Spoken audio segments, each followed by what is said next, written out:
Fait que je suis allée là, puis j'ai commencé à donner de la soupe, des bottes, des manteaux. Et c'est de là que j'ai créé le Bouc humanitaire. J'avais fait mes preuves, mais j'avais surtout compris que on peut tous faire une différence. Tu sais, j'ai fait des plâtres avec des morceaux de carton, avec des poubelles. Et là, je dis au monsieur, le monsieur me dit « Vous êtes qui? » Je dis « C'est pas important qui je suis. L'important, c'est que demain, vous allez avoir des soins. » Et on a payé des milliers de dollars pour faire accoucher quelqu'un qui n'avait pas de papier. Le bourg, tout le monde, on a mis de l'argent. Chaque petite action faite avec amour, c'est celle-là qui change le monde.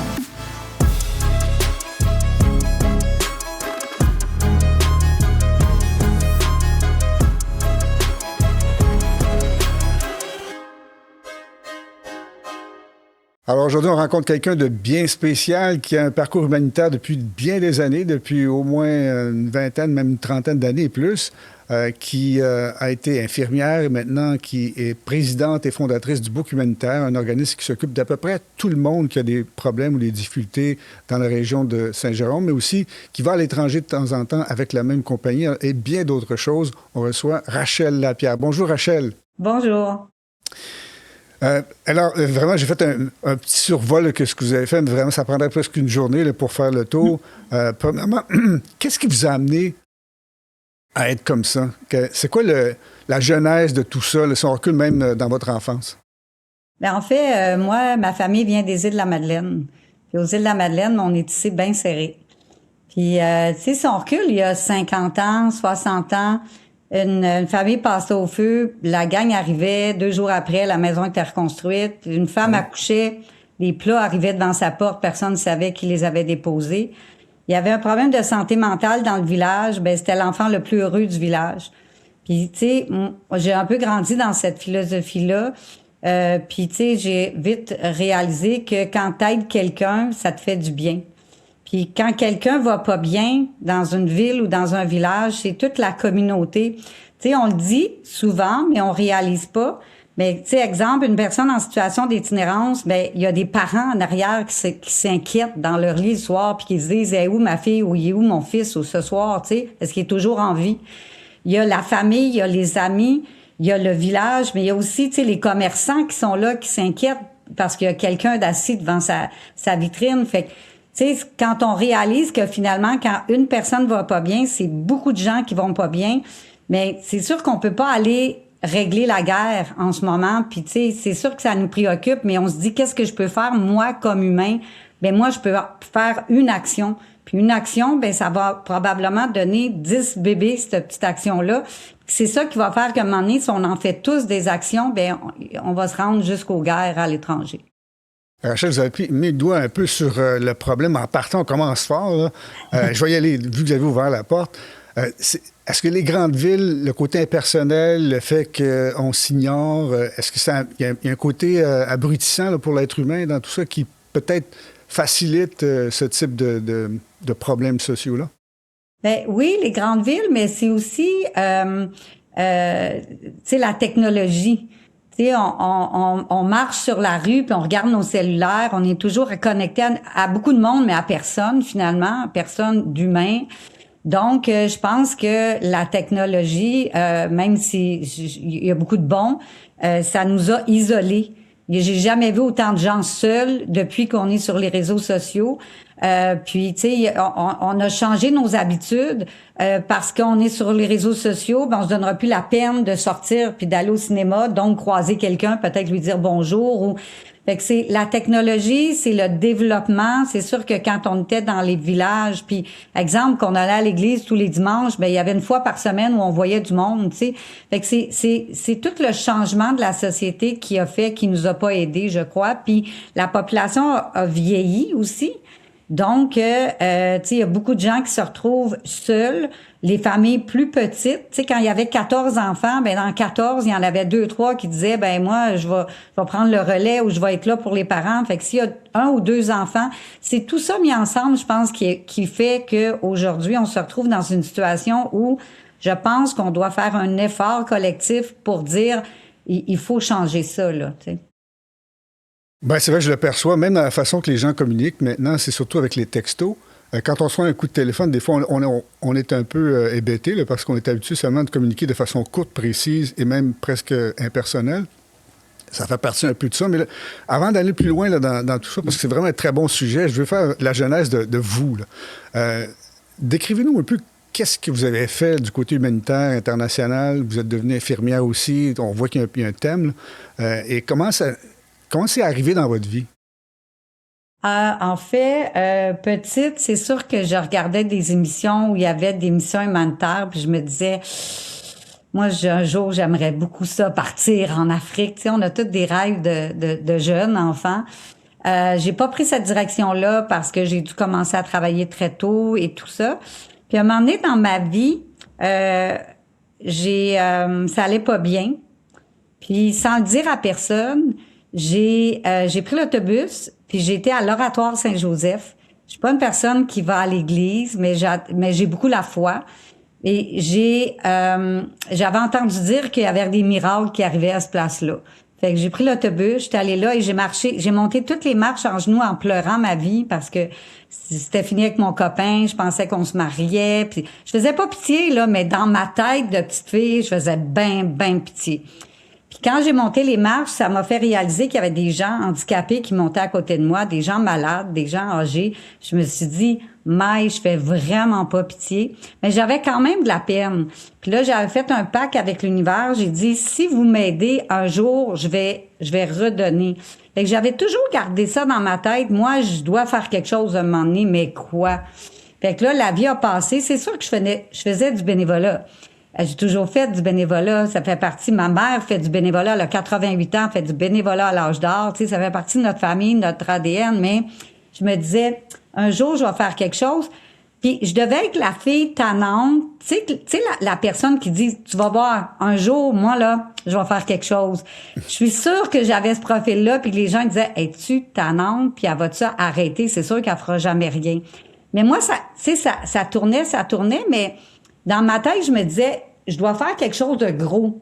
Mais tu peux pas arriver à faire quelque chose de gros en partant. Puis là, à un moment donné, je me suis réveillée puis j'ai dit, je vais faire comme le sport. Moi, j'ai fait plusieurs Ironman. Ah oui, en plus. Je suis pas une athlète, tu sais, je suis pas une athlète, là. Moi, là, c'est le petit train va bien, mais tu get the finish line, tu sais, tu te rends à la fin, à ta vitesse. Je suis pas orgueilleuse, tu sais. Mais j'ai appris tu sais, de pas lâcher, de continuer, puis d'y aller 1 kilomètre à la fois. La première fois que j'ai été courir, j'ai vomi 2 fois. 1 kilomètre, j'étais pas capable de faire ça. Puis je me disais, après quoi il court, ce monde-là? Je comprenais pas la logique de faire ça.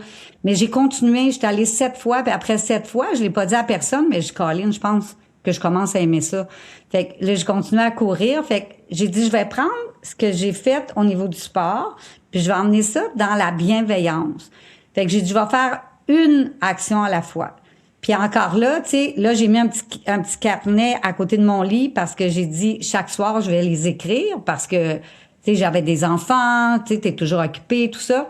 Puis même à ça, j'oubliais souvent. Fait que là, je me suis mis une marque sur ma main, une marque indélébile avec un crayon indélébile. Et à chaque fois que je voyais ma marque, que personne ne savait qu'est-ce que c'était, ça me rappelait, fais une bonne action. Fait que j'ai commencé comme ça, une bonne action, 2 bonnes actions, 3e. Puis au fil du temps, ça n'a pas été long qu'après 2-3 semaines, j'ai plus besoin de ma marque. Mais tu sais, une bonne action, ça veut pas dire de nourrir 500 personnes la première journée, c'est dire bonjour à quelqu'un, ouvrir la porte, appeler quelqu'un que t'appellerais pas normalement, prendre le temps, écouter quelqu'un. Puis là, je suis rapidement devenue accro à ça parce que c'est prouvé, quand t'aides ton prochain ou tu fais une bonne action, ça te fait du bien. Fait que là, moi, j'en voulais plus. Fait que j'ai décidé d'aller, moi, je demeure dans les Laurentides. Fait que j'ai dit, je vais aller à Saint-Jérôme. Pourquoi Saint-Jérôme? Il y a une prison, 3 centres de transition, la plus grosse clinique de santé mentale au nord et c'est un pôle d'immigration. Fait que je suis allée là puis j'ai commencé à donner de la soupe, des bottes, des manteaux. Et c'est de là que j'ai créé le book humanitaire. Mais même avant ça, ce que j'ai décidé de faire, c'est que je voulais faire de l'humanitaire aussi à l'étranger quand j'ai commencé à faire des bonnes actions. Et là, personne voulait me prendre parce que j'étais pas infirmière. Puis à l'époque, c'était plus compliqué, là. Tu sais, aujourd'hui, on peut aller faire des trucs à l'humanitaire, mais à l'époque, c'était pas infirmière ou médecin ou c'était plus compliqué. Donc, comme personne voulait me prendre, j'ai été me former quand même avec la Croix-Rouge. Puis après ça, j'ai convaincu ma famille de l'époque. Moi, j'ai 4 enfants. Et j'ai convaincu ma famille qu'on s'en allait apprendre l'espagnol quelque part. Parce que si j'avais dit on s'en va en mission humanitaire, pas sûr que ça aurait passé. Fait que j'ai dit, on va aller apprendre une 3e langue parce que moi, j'avais adopté une petite Hondurienne quand elle était bébé. La 4e, c'est une qu'on a adoptée. Et donc, on est parti toute la gang pour le Chili pour 4 mois et demi. Eux ont été à l'école, ils ont appris l'espagnol. Puis moi, la première journée, la vie a fait que j'ai croisé une religieuse, puis j'ai dit, moi, je veux aider. Elle m'a regardé de travers en voulant dire, ben oui, la Canadienne bien habillée, tu sais. Elle dit, ben viens, moi, elle dit, je suis directrice d'un orphelinat. Fait que le lendemain, je me présente là. Puis c'est là qu'a commencé là, toute l'implication vraiment internationale. Là, c'est au Chili où j'ai été 4 mois et demi. Puis elle m'a vraiment mis au défi, là, la religieuse, mais j'ai vraiment appris à ce moment-là que j'avais pas de formation. C'est que j'ai appris qu'on peut tous faire quelque chose pour quelqu'un. Tout le temps. Vous êtes devenue infirmière à ce moment-là? Après ça, comment ça s'est fait, ça? Mais en fait, Où vous étiez au Chili, en fait? Dans quelle ville? La Serena. OK. On était quand même sur le bord de l'eau, là. C'était quand même magnifique. Oui, on est toujours sur le bord de l'eau au Chili, ou presque, j'exagère. Et on avait loué un appartement, et j'ai tellement aimé l'expérience parce qu'on était si serrés, là, avec les 4 enfants. Les enfants, aujourd'hui, sont grands. Je suis grand-mère. Tout le monde parle un espagnol parfait grâce à cette petite graine-là qu'on a mis en terre à cette époque-là. Puis, la première journée que je suis arrivée à l'orphelinat, ils m'ont mis dans une mini-pièce, presque comme un garde-robe, avec une vingtaine d'enfants, 3 ans, 2-3 ans. Il faisait froid. J'avais juste une table, pas de jouets. Puis là, la personne, elle me regardait à travers la fenêtre en disant « Voici la réalité ».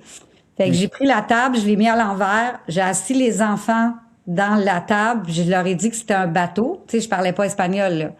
Puis là, je les ai traînés d'un bout à l'autre de la salle pour leur faire croire que c'était un bateau. Là, il y a un enfant qui a enlevé un soulier. Là, j'ai remis le soulier. Là, ils ont compris, ils ont tous enlevé leurs souliers. Fait à la fin de la journée, j'étais un peu fatiguée. Puis la religieuse, elle me dit, et puis, Madame Rachel, j'ai dit, je vais revenir demain. Le lendemain, j'arrive, elle me dit, il faut que tu rases toutes les têtes. Il y avait 250 enfants. À cause des poux? Et là, j'ai tâche quand même. Ben, je savais même pas que ça avait l'air un pou, là, tu sais. Ouais, moi non plus. Fait qu'on est 2. Fait que j'ai dit, je suis d'accord pour raser les petits garçons, mais les petites filles, je vais aller acheter des traitements. Puis elle a dit, j'ai juste de l'eau froide. Je dis, c'est pas grave. Il y avait jamais eu de Lulu, jamais de trait, jamais rien. Fait qu'on a fait tous les enfants. Mais là, quel bonheur quand je suis partie de là. Et la 3e journée, puis c'est ça qui va conclure là mon arrivée là-bas, c'est elle me met un bébé dans les bras qui est en train de mourir. Elle me dit accompagne-les dans la mort. Je dis ben il y en est pas question. Fait que je suis partie en courant avec ce bébé-là qu'on avait déposé devant la porte. Je suis arrivée à l'hôpital, puis tu sais l'hôpital, il y avait une grande ligne debout, fait que moi je vais direct au comptoir, le bébé est en train de mourir. Et on dit oui, mais la ligne est là. Il n'y a pas de triage. OK. Fait que je me mets au triage, mais moi, je suis partie en courant, là. J'ai rien apporté. J'ai pas de couche, j'ai pas de lait, j'ai rien. Fait que, tu sais, un bébé qui lire, là, tu sais, il est en train de partir. Fait que quand j'ai finalement arrivé au comptoir, ils me disent, c'est quoi son nom? Je sais pas. C'est quoi le nom de ses parents? Je sais pas. Qu'est-ce qu'il y a? Je sais pas. Avez-vous son lait? Avez-vous ses couches? Non. Fait que là, je me suis mis à pleurer. Et c'est là que j'ai réalisé que des larmes, là, c'est bien pratique. Dans le sens qu'ils ont dit, elle partira jamais. Fait qu'après 1 heure que je suis là à inciter, ils ont pris le bébé puis il a été sauvé. Fait que là, après ça, j'ai été acceptée à l'orphelinat. Là, je pouvais suivre le médecin partout. J'avais fait mes preuves, mais j'avais surtout compris que on peut tous faire une différence. De là, j'ai commencé à faire du bénévolat en revenant avec Iris Mondial. Fait que j'ai fait beaucoup de missions humanitaires au niveau ophtalmique. Puis là, je travaillais en salle d'op parce que je parlais français, anglais, espagnol. Et de là, j'ai dit, ça n'a pas de bon sens, là, je dirige des infirmières parce que je suis en salle d'op. Fait que j'ai retourné à l'école le jour avec les jeunes, puis j'ai fait mon cours d'infirmière. Pas au Chili, toujours, au Non, Québec? nous. Donc, en tout cas, c'est une entrée en matière assez exceptionnelle. J'imagine que ça a été un choc tout de même, là, un choc avec des enfants en difficulté comme ça. C'est vraiment la base même de la vie. Même moi, juste à y penser, là, j'en tremblerais. Est-ce que c'est à partir de là que tout a commencé? Vous avez figuré dans votre tête que vous allez faire ça pour le reste de votre vie? Mais tu sais, j'avais des enfants, un conjoint, tu sais, et là, je me suis dit, il faut que je trouve un chemin pour m'y rendre, tu sais. Fait que j'ai commencé à faire de plus en plus de missions, mais c'était toujours des courtes missions. J'ai même emmené mes enfants en mission, tu sais, puis à un moment donné, mes enfants ont grandi. J'ai commencé aussi, il y a quelque chose qui m'a dit, va en Inde. Moi, j'aime beaucoup Mère Teresa pour toute l'œuvre qu'elle a réussi à faire dans sa vie. Donc, je suis partie en Inde une journée avec une amie qui était infirmière. J'ai fait 2 ans où j'étais bénévole dans les centres de Mère Teresa. Puis après ça, j'ai dit, il n'y a pas personne dans la rue. Mère Teresa faisait ça, elle, mais il y a plus personne dans la rue. Fait que je me suis acheté un gros sac à dos avec une croix dessus. Je me remplis ça de médicaments, de bandages et tout ça. Puis j'ai commencé à me promener dans les bidonvilles, les ruelles, les gares. Et là, les gens ont dit, ben moi aussi, tu sais, je veux y aller. Fait que là, j'ai commencé à dire, ben écoute, moi, je suis pas une agence de voyage. Moi, je paye mes choses. Venez-vous-en, puis suivez-moi. Fait que depuis 13 ans, il y a des années que j'y allais 3 fois dans l'année, là, tu sais, je compte plus les fois que je suis allée. Mais, tu sais, j'ai fait plusieurs autres pays. Je suis maintenant beaucoup au Sénégal avec les jeunes garçons de la rue.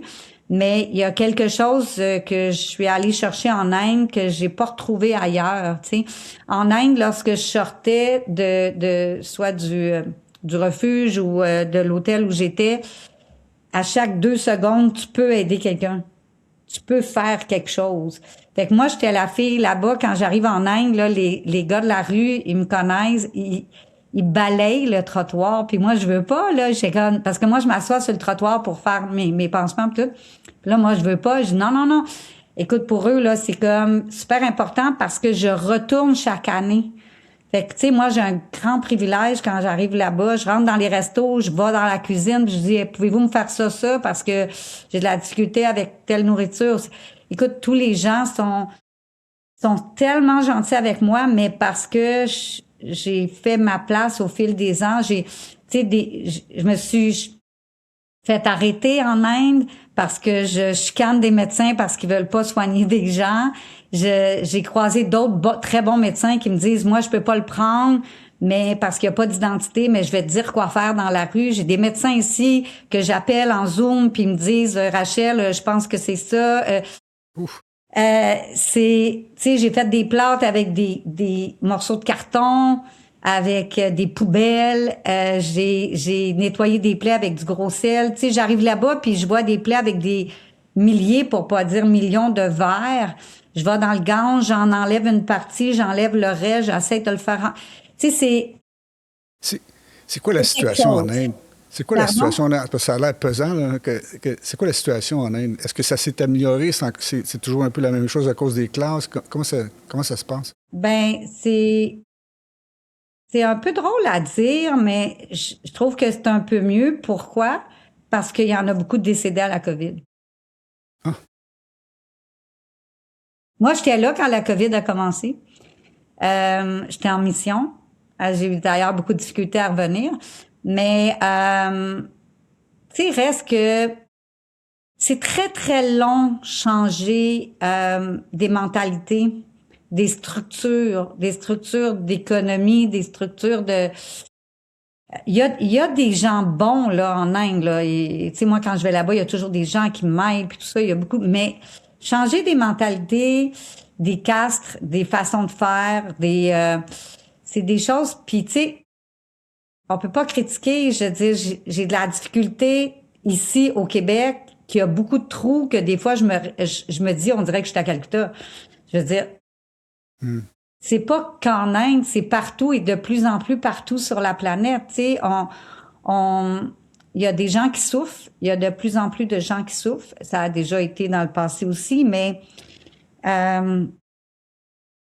je trouve que on ne va pas bien. Je vais y revenir avec ça parce qu'on était un peu déconnecté à la montée de la droite aussi, un peu partout dans le monde. Mais je veux parler un peu de votre œuvre principale au Québec. Le book humanitaire, c'est quoi? Puis qu'est-ce que vous faites? Je sais que vous faites beaucoup de choses par jour. Vous l'avez décrit, là, c'est vraiment énorme. Je veux l'entendre de votre part. Qu'est-ce que ça fait, le book humanitaire? Puis c'est démarré comment?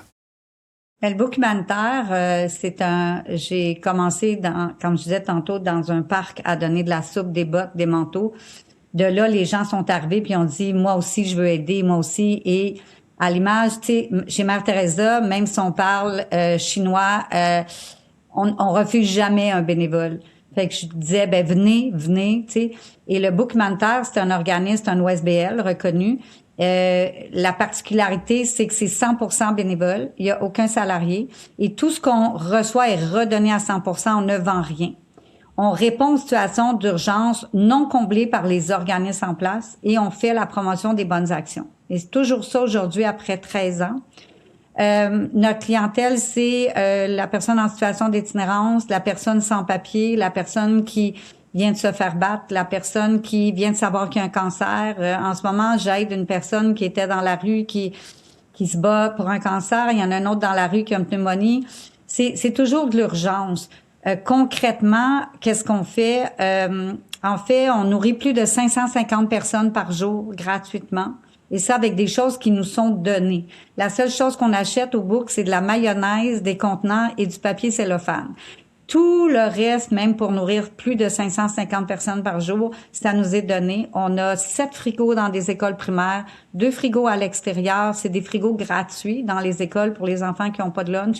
Le jeudi, on est rendu à 800 repas qui sont livrés à des personnes en perte d'autonomie, référées par les CLSC. Ça veut dire que Mme Tremblay, là, qui a 90 ans, qui est plus capable de s'acheter de la nourriture ou qui est en fin de vie, elle reçoit 7 ou 14 repas directement chez elle livrés.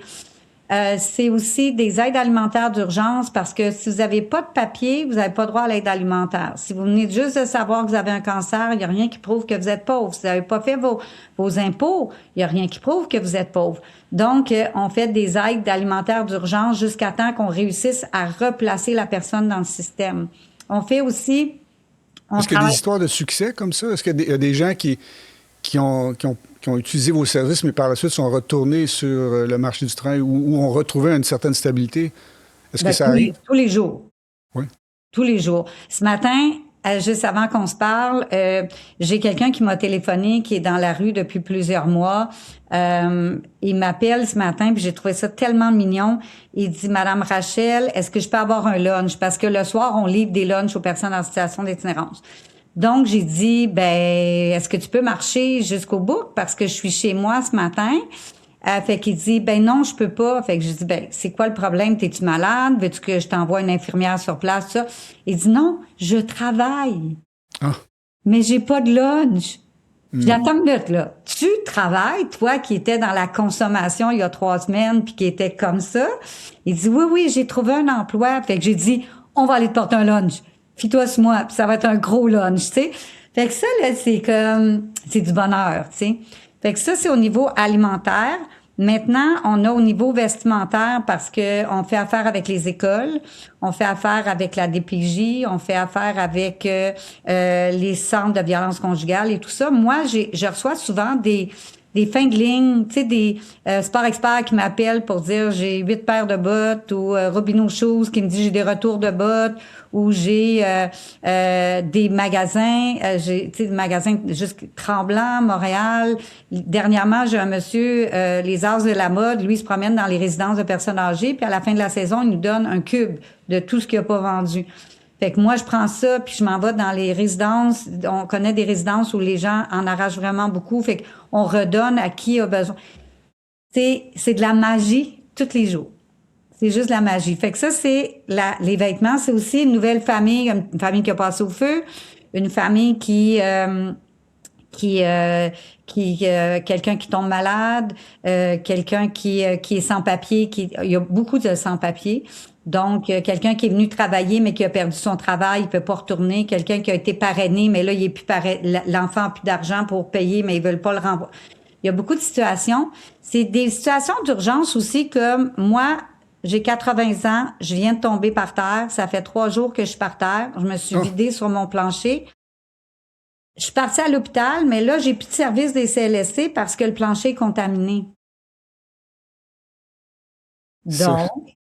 Donc, je pars avec mon eau de javel, ma chaudière et mes gants, et je m'en vais scraper, comme on dit, je m'excuse l'anglicisme. Nettoyer les dégâts. Nettoyer le dégât. Ouais. Et là, je dis au monsieur, le monsieur me dit, vous êtes qui? Je dis, c'est pas important qui je suis. L'important, c'est que demain, vous allez avoir des soins. Tu sais, la semaine dernière, j'ai encore la situation qui est pas réglée, là, mais j'ai une fille, elle consomme du crack, beaucoup de crack, elle est enceinte. Elle dit, moi, je veux aller en thérapie. J'ai pas trouvé de thérapie parce elle prend du crack. J'ai pas trouvé de thérapie parce qu'elle est enceinte, OK? Et j'ai pas trouvé d'avortement parce qu'elle prend du crack. Les solutions sont minces quand tout est bloqué comme ça, là, j'avoue. Oui, on a réussi, là, mais tu sais, on était presque 2 mois plus tard, puis c'était à Montréal, dans un grand hôpital, on a réussi, mais il a fallu, ça a été long, là, ça a été compliqué, là, parce que dans les Laurentides, si vous consommez, vous n'avez pas droit à l'avortement. Donc, moi, je vois tous ces trous-là, puis je pourrais écrire un livre de trous, de système. Tu sais? Donc, c'est ça qu'on fait. Je pense qu'on est bon parce qu'on est rendu 90 bénévoles. On a aussi une clinique médicale parce que moi, étant infirmière, les gens arrivaient puis disaient, moi, j'ai pas de papier, mais j'ai le bras cassé. Moi, j'ai pas de papier, mais j'ai une otite. Moi, j'ai été faire pipi parce qu'il y a pas de toilette le soir. J'ai été faire pipi dans le bois, puis j'ai de l'herbe à puce partout. Mal placé. Mais tu sais, mais c'est tout ça. Donc, j'ai commencé à soigner comme en Inde, sur le bout du comptoir ou sur le trottoir. À un moment donné, j'ai dit, ça n'a plus de bon sens, on a bien trop de monde. Donc, j'ai acheté un VR à l'époque. À l'époque, j'avais un copain qui était médecin, fait qu'on se promenait avec le VR, c'était magnifique. Là, il n'y a plus le VR, parce que je suis plus avec mon copain, mais en tout cas, le VR était rendu brisé aussi, puis tout ça, fait qu'on a changé. Fait que là, on a ouvert une petite clinique. Là, on cherche un endroit pour déménager parce que le book a tellement grossi que c'est rendu vraiment trop petit, mais on a une petite clinique médicale qui, aux 2 semaines, on a des médecins, super infirmières. En tout temps, au book, on a 2 infirmières. C'est vraiment magique, là. Et tous les jours, on a des appels de trous de système. Tous les jours. Tu sais, parfois, disons que vous avez un problème de santé mentale, mais vous n'êtes pas dangereux contre vous-même ou quelqu'un d'autre, mais pas assez organisé pour être en chambre. Vous allez où? C'est quoi le problème principal en ce moment? Parce que vous me dites des problèmes que j'avais l'impression qu'on retrouverait seulement dans les grandes villes bien peuplées, mais là, vous dites c'est dans la région des Laurentides. Qu'est-ce qu'on retrouve le plus souvent en ce moment? Je sais que vous parlez de femmes battues, des personnes âgées, des personnes avec des troubles mentaux occasionnels ou permanents. Qu'est-ce qui est, selon vous, un des problèmes principaux? En ce moment, santé mentale et personnes âgées qui arrivent plus. Quand tu as 800 $ par mois, c'est impossible. Qu'on soit à Montréal ou qu'on soit à Québec ou dans les Laurentides, tu peux pas y arriver. Il y a pas de logement. Donc là, ils vont aller dans des maisons de chambre qui sont pas toujours adaptées pour eux. Et fait que là, tu retrouves des personnes âgées qui ont travaillé toute leur vie, qui vivent dans leur voiture. Fait que ça pour moi, là, ça c'est Ici au Québec, là. Ici au Québec, là. Oui. Ici au Québec. Fait que pour moi, ça, c'est un non-sens. Puis, il y a beaucoup de gens aussi qui sont là avec des statuts qui sont pas clairs, qui fait qu'ils n'ont pas accès, exemple, aux soins. L'autre jour, j'ai une personne, grosse douleur abdominale, elle est ici avec son permis de travail, mais pas de carte d'assurance maladie, pas accès aux soins. On pensait qu'elle faisait, c'était très dangereux pour elle. En tout cas, j'ai jamais réussi à y avoir un rendez-vous. Il fallait que je paie. Et on a payé des milliers de dollars pour faire accoucher quelqu'un qui n'avait pas de papier. Le book, tout le monde, on a mis de l'argent. Il y a des non-sens comme ça, tu sais, au niveau humanitaire, que tu dis ça n'a pas de bon sens. Ben, je suis d'accord avec vous. C'est là l'utilité du book humanitaire qui existe quand même depuis 13 ans.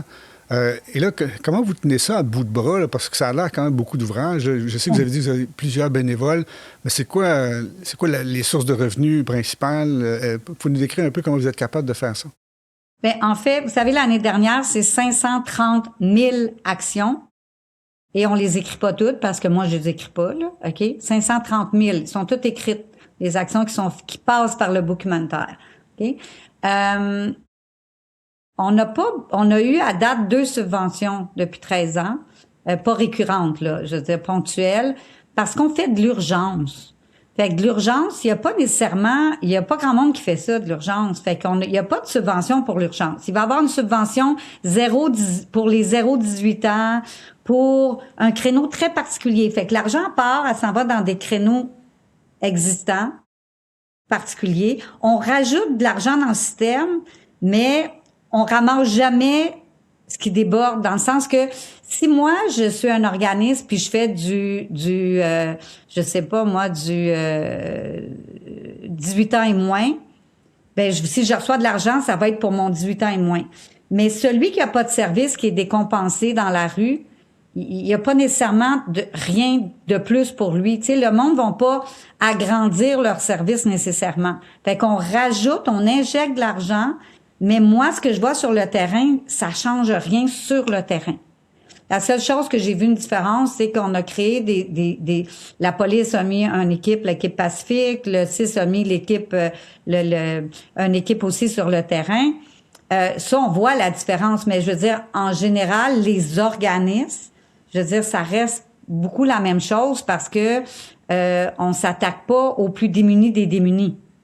On réinjecte de l'argent dans des choses existantes, tu sais. Fait que je pense qu'il faut ouvrir des possibilités pour justement ceux qui sont en dehors du système. Puis, fait que nous, on fonctionne avec du privé depuis le début. On fonctionne très bien avec le privé. Les gens, tu sais, les gens, ils savent que moi, je suis pas payée pour faire ça, qu'on n'a pas de salariés encore à ce jour. Tout le monde peut venir voir nous. Si des fois, j'ai des gens qui me donnent un montant d'argent, puis là, je leur dis, vous voulez que je le mette tout, là? Dites-moi-les. Parce que quand les gens nous donnent un don, exemple de 1 000 $, c'est 1 000 $ redonnés à quelqu'un qui en a besoin. Les frais d'administration, on met des journées spécifiques dans l'année pour aller chercher cet argent-là.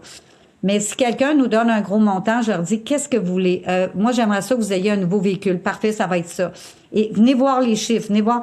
Fait que j'ai créé des liens de confiance au fil du temps. Et moi, je paie mon essence, je paie, tu sais, puis c'est la philosophie. Si j'ai faim puis j'oublie mon lunch, je me fais venir quelque chose même s'il y a 550 lunchs. Parce que la personne qui amène un sac de pommes, elle amène pas pour... Moi, j'ai le moyen de m'acheter des pommes. Fait que, tu sais, j'ai gagné à la loto, puis j'avais aussi une pension. Donc, j'ai le moyen de m'acheter une pomme. Puis si je la prends, c'est comme de couper le lien de confiance. Elle peut-être que c'est le seul 5 $ qu'elle avait de l'eau cette semaine. Moi, je vais manger la pomme, moi qui en a pas besoin. Tu sais, pour moi, ça a un non-sens. Fait que, puis toute cette philosophie-là est dans le book humanitaire. Il arrive un manteau Artérix, il n'y a pas un bénévole. Les gens sont généreux. Vous avez la chance de voir les deux côtés, les gens vraiment dans le besoin, mais les gens sont généreux de leur temps aussi parce qu'il y a des bénévoles. On est 90 bénévoles réguliers. Puis il y a toute une communauté sur les médias sociaux. Nous, on voit des camions arriver à Amazon des fois ou Métro ou IGA. On voit des camions arriver, puis c'est des commandes qui viennent de Québec, exemple, ou du Lac-Saint-Jean, là. C'est quelqu'un au Lac-Saint-Jean qui a été sur le site puis qui a dit « J'y envoie 20 boîtes de céréales. » Tu sais? Fait que ça, là, moi, à chaque fois, je le dis, là, puis j'ai des gros frissons parce qu'à chaque fois, je me dis... Tu sais, à un moment donné, on a demandé un vélo pour un petit garçon que sa mère était décédée. Une mère monoparentale décédée, la grand-maman récupère l'enfant, demeure, tu sais, dans la région, elle travaille à patate frite, là. Tu sais, elle vient de récupérer 2 enfants, elle est âgée. J'ai eu 47 vélos qui sont arrivés le lendemain matin. Ouf. Fait que, tu sais, c'est merveilleux. C'est vraiment merveilleux, tu sais. C'est impressionnant. C'est beaucoup de travail. Cependant, je veux revenir un peu à un élément étincelle de votre vie. Vous avez parlé brièvement, vite, là, vous avez gagné la loterie. Ça a été un moment important pour vous, là. Qu'est-ce qui s'est passé? Décrivez-nous un peu cette journée-là. Ben, en fait, c'était pas une journée facile. Tu sais, 4 ados, j'étais en pleine séparation. Puis, je suis allée faire mon épicerie. Puis, je venais de savoir même qu'ils avaient coupé le propane parce que, bon, tu sais, on n'avait pas fait le transfert. Tu sais, c'était pas une super journée. Puis, il y a quelque chose qui m'a dit, achète un billet de loto. Moi, j'achète pas, tu sais, pas souvent billet de loto.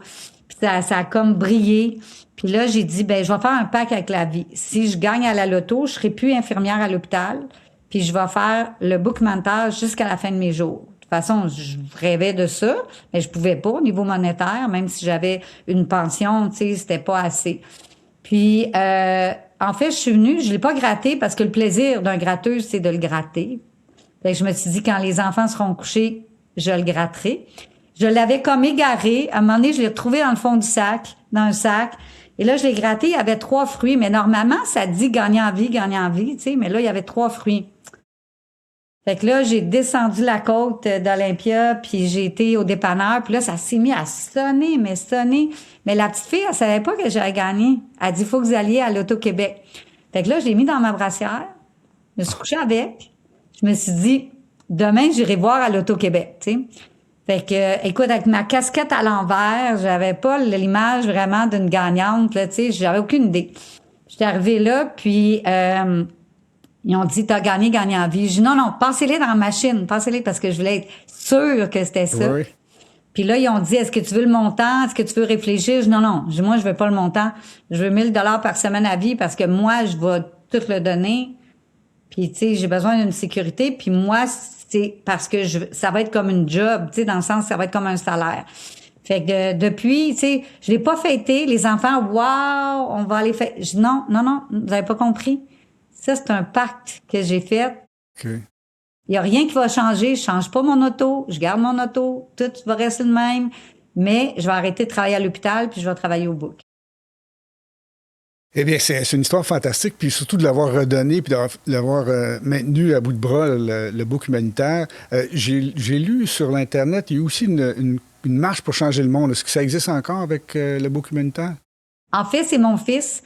J'ai été malade il y a 2 ans. Et mon fils est venu nous aider parce que je devais me reposer un peu. Fait que j'étais là à mi-temps. Puis il a créé la marque Qui change le monde, qui fait des événements pour nous. Fait que, tu sais, il a fait l'année dernière le rallye qui change le monde, la marche qui change le monde. C'était dans le but d'amener des fonds. Puis fait qu'on l'a gardé, on continue. Puis ça va se développer avec le temps, mais c'est toujours là. On peut voir les détails de où sur le site Internet du book humanitaire? On est un peu partout. Fait que vous écrivez le book humanitaire ou mon nom, vous allez arriver. On a 2 téléphones d'urgence 24 heures sur 24, fait qu'on répond assez rapidement aux appels. Mais la force du book humanitaire, c'est les gens, c'est les bénévoles qui sont là puis qui donnent de leur temps et de leur cœur. C'est tous des gens d'exception. Ben, c'est une très, très belle histoire, Rachel. En terminant, juste, vous me décrivez un peu votre vie familiale. J'ai cru comprendre que vous avez été divorcé, vous avez eu quand même 4 enfants. Et vos 4 enfants, si je ne me trompe pas, ils ont tous quand même bien réussi ou bien étudié dans la vie. Oui. Est-ce qu'ils ont été influencés par vous lors des voyages? Est-ce que vous sentez là, qu'ils participent un peu aussi? Ah oui. C'est tous des gens de cœur. En fait, je me souviens, une de mes filles qui est avocate aujourd'hui est venue en mission, puis quand elle est partie de la mission, elle a dit, moi, je vais être avocate. Aujourd'hui, elle est avocate. Mon fils a étudié pas en travail social, mais en psychologie. Aujourd'hui, il aide énormément. Ma plus vieille a fait du bénévolat. Mes petites filles font du ski dans une équipe de compétition. Ben, chaque année, ils font du porte-à-porte pour le book. En fait, on est dans cette philosophie-là. J'ai 6 petits-enfants, dont ma plus vieille a continué la tradition. Elle vient d'adopter une petite Thaïlandaise de 7 ans qui vient tout juste d'arriver. Ça fait 2 mois qu'elle est ici. Fait que je pense que oui, je pense que le flambeau se donne. Puis j'ai aussi ma sœur Guylaine qui est sur le conseil d'administration depuis le début, puis qui est là depuis 1 an, depuis que j'ai été malade aussi, puis qui fait quand même 3 jours par semaine avec nous. Donc, oui, tu sais, on a été pendant plusieurs années que nous, notre party de Noël, là, c'est juste depuis la COVID, puis on pense de recommencer, mais à chaque party de Noël, on le faisait avec 500 personnes. On nourrissait 500 personnes, c'était notre party de Noël, ça. Donc, tu sais, ça démontre, fait que tous les enfants, les petits-enfants et les nièces et les tantes et tout ça, et les oncles qui étaient là, c'était notre party de Noël. Donc, ça démontre que l'entraide, le bénévolat, ça se développe, oui, mais ça rend heureux. En tout cas, j'ai pas beaucoup parlé parce que des fois, j'étais un peu émotif. Là, j'avais de la difficulté à poser des questions. Je me souviens quand même d'un bon truc que vous avez noté. Vous dites, vous mettez un trait indélébile là, sur la main pour faire avancer votre cause, faire une bonne cause aussi durant la journée. Puis il y a différentes manières d'avoir une bonne cause. Je trouve que c'est un bon conseil à retenir. J'espère que les gens vont être capables de retenir ça. Puis aussi, si vous aviez, vous, à donner un dernier conseil, ce serait quoi? Chaque petite action faite avec amour, c'est celle-là qui change le monde. Merci beaucoup. Merci.